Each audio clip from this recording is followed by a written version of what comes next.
ഈ ചിത്രങ്ങളൊക്കെ എന്താ? പേടിക്കണ്ട കേട്ടോ, പറ. തന്റെ പടങ്ങളൊക്കെ കേമം തന്നെ.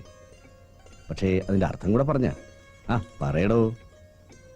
ടീച്ചർ പറഞ്ഞ കാര്യങ്ങളാ ഇതൊക്കെ. ഞങ്ങള് വിവരമില്ലാത്തവർ, നീ ഒന്ന് തെളിച്ചു പറ. ഇത് മുംതാസ്, ഇത് ഷാജഹാൻ ചക്രവർത്തി, ഇത് ജോലിക്കാര് പണിയെടുക്കുന്നത്.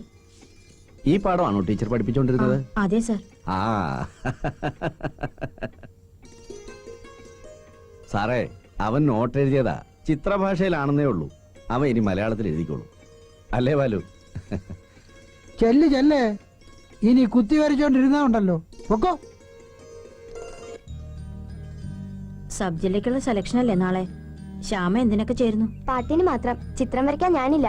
ബാലുവിനോട് മത്സരിക്കാനോ? ശ്യാമ തീർച്ചയായും ചേരണം. പുതിയ പെൻസിലുകൾ ഉള്ളതുകൊണ്ട് ഞാൻ പേര് കൊടുക്കാന്ന് വിചാരിച്ചു, അത്രേ ഉള്ളൂ. നമ്മുടെ ഗോപിക്കുട്ടൻ ഇപ്രാവശ്യം എല്ലാത്തിനും ചേരുന്നുണ്ട്. കഴിഞ്ഞ വർഷത്തെ പോലെ ആവും. ഓർമ്മയില്ലേ കഴിഞ്ഞ വർഷത്തെ പാട്ട്? പാവം, അയാളുടെ അമ്മയുടെ നിർബന്ധം കൊണ്ടാ ഈ വിദ്വേഷം കിട്ടുന്നത്. വഴി വെച്ചാണോട് ചിരിയും കളി? കേറ് വണ്ടിയില്. ഇത്ര ദൂരല്ലേ ഉള്ളൂ, ഞാൻ നടന്നോളാം. കേറാനാ പറഞ്ഞത്. ഓരോരുത്തരോട് ചിരിക്കാനും കളിക്കാനും കണ്ട സ്ഥലം. കേറ്.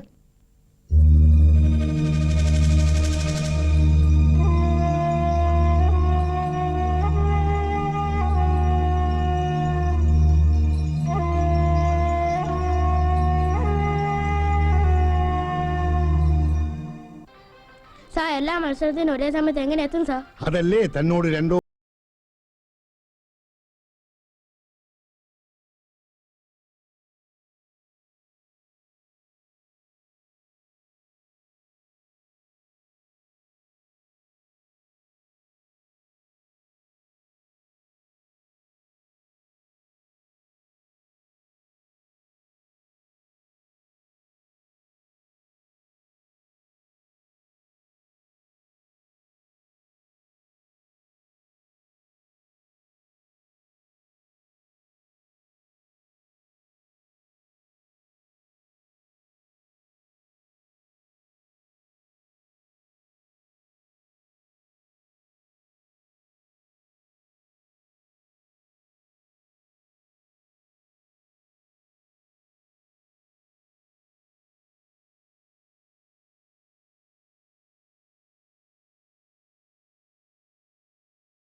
ഇത് നാലെണ്ണം പരിഗണിക്കേണ്ട കാര്യം തന്നെ ഇല്ല.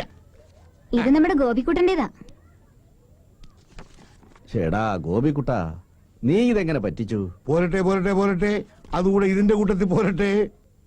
പാട്ടിലും പ്രസംഗത്തിലും എല്ലാം ഗോപിക്കുട്ടൻ ഇതേ നിലവാരം വെച്ചു പുലർത്തി. ഈ 3 ചിത്രങ്ങളിൽ നിന്ന് ഒരെണ്ണം തിരഞ്ഞെടുക്കാം. എന്താ? ഇതും അങ്ങ് മാറ്റാം.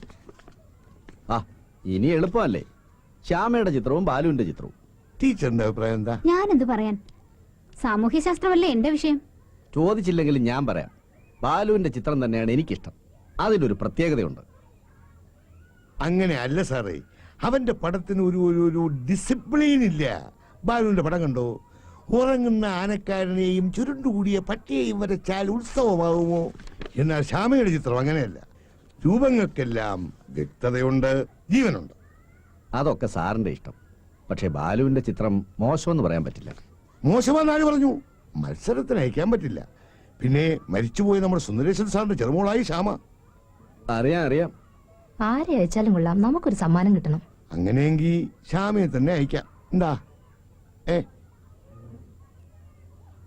അങ്ങനെ അങ്ങ് തീരുമാനിക്കും സാറേ. Okay, all right. അന്നൊരിക്കൽ ബാലു പറഞ്ഞില്ലേ വരയ്ക്കാൻ പേപ്പർ ഇല്ലെന്ന്. കലണ്ടർ ഷീറ്റുള്ള ഒരു സൈഡ് വരയ്ക്കാം. ആ കൊള്ളാം. ഞാൻ വിചാരിച്ചു ബാലു എന്നോട് പിണക്കമാണെന്ന്. എന്തിന്?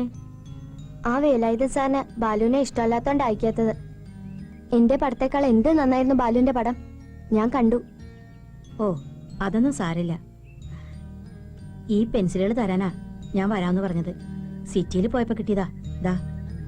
അയ്യോ, അതിനാണോ ബാലു രാവിലെ? ശ്യാമയ്ക്ക് സമ്മാനം കിട്ടും. ഞാൻ പോട്ടെ. കഷ്ടമായി പോയി സബ് ജില്ലക്ക് പോകാൻ പറ്റാത്തത്. ഓ അതിലൊന്നും കാര്യമില്ല. എല്ലാവർക്കും അറിയായിരുന്നു ശ്യാമയെ കൊണ്ടുപോകുന്നു. അതെന്താ? അവളുടെ പടങ്ങൾ ഇവന്റെ അതിനേക്കാൾ നല്ലതായതുകൊണ്ട്. അല്ലാതെന്താ? എല്ലാരും പറയണ ആനയെ വരയ്ക്കാൻ വാങ്ങിട്ട് നീ നായെ വരച്ചെന്ന്. ശരിയാണോ ബാലു? അറിയാത്ത കാര്യത്തെപ്പറ്റി അഭിപ്രായം പറയത്ത് പോ. ആനയെ വരയ്ക്കാൻ പറഞ്ഞിട്ട് അവൻ നായെ വരച്ചത് പോട്ടെന്ന് വെക്കാം. അച്ഛനെ അമ്മയും വരയ്ക്കാൻ പറയാത്തത് ഭാഗ്യായി. അവൻ എന്തോ ചെയ്തേനെ.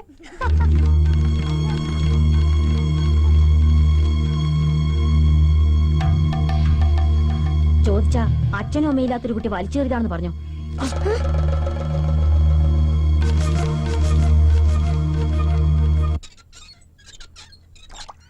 അത് തീരെ ശരിയായില്ല. നിന്നെ എന്തെങ്കിലും പറഞ്ഞെങ്കിൽ കേൾക്കാത്ത ഭാഗത്തിൽ പോന്നാ പോരെ. കേൾക്കാത്ത ഭാവത്തിൽ ഞാൻ എങ്ങനെ പോരും അമ്മേ? ഞാൻ കേട്ടല്ലോ.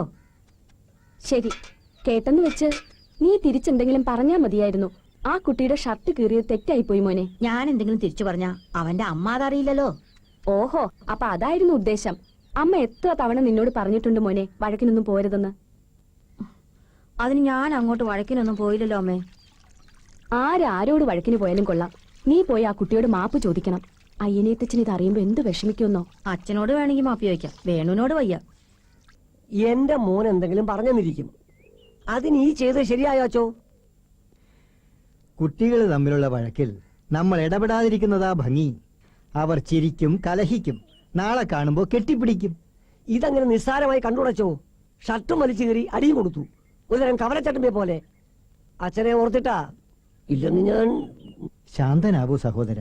വഴക്ക് നടക്കുമ്പോ നമ്മൾ ആരും അടുത്തില്ലല്ലോ. നമുക്കറിയില്ല ആരെന്ത് ചെയ്തെന്ന്. എന്റെ മോൻ അങ്ങോട്ട് കയറി വഴക്കുണ്ടാക്കിയെന്നാണോ അച്ഛൻ പറഞ്ഞു വരുന്നേ? സന്മനസ്സുള്ളവർക്ക് സമാധാനം എന്ന് കേട്ടിട്ടില്ലേ? നമ്മൾ ഒരു അഭിപ്രായവും സ്വരൂപിക്കണ്ട. കുട്ടികളെ അവരുടെ പാട്ടിന് വിട്ടേക്കൂ. അച്ഛൻ അത് പറയാം. കുടുംബത്തിൽ പറഞ്ഞ പിള്ളേരുടെ മേത്ത് കൈവച്ചാലേ എപ്പോഴും കണ്ടില്ലെന്ന് വെക്കാൻ പറ്റിയല്ല. ഇത്രയും പറഞ്ഞതുകൊണ്ട് പറയാം, അങ്ങോട്ട് കയറി ആക്രമിക്കുന്ന പ്രകൃതക്കാരനല്ല ബാലു. അവൻ നിങ്ങളുടെ മകനെ തല്ലിയെങ്കിൽ എന്തെങ്കിലും കാര്യം ഓ കാണും. അയ്യേരി, അച്ഛനോട് പറഞ്ഞ പ്രയോജനം ഉണ്ടാവുമെന്ന് വിചാരിച്ചാ തെറ്റ്. വേണ്ട, ഞാൻ തന്നെ നേരിട്ട് നോക്കിക്കോളാം. അല്ല, ബാലുവിന് ചോദിക്കാനും പറയാനും ആളില്ലാന്ന് വിചാരിക്കണ്ട കേട്ടോ ദിവാകരൻ പിള്ളേ.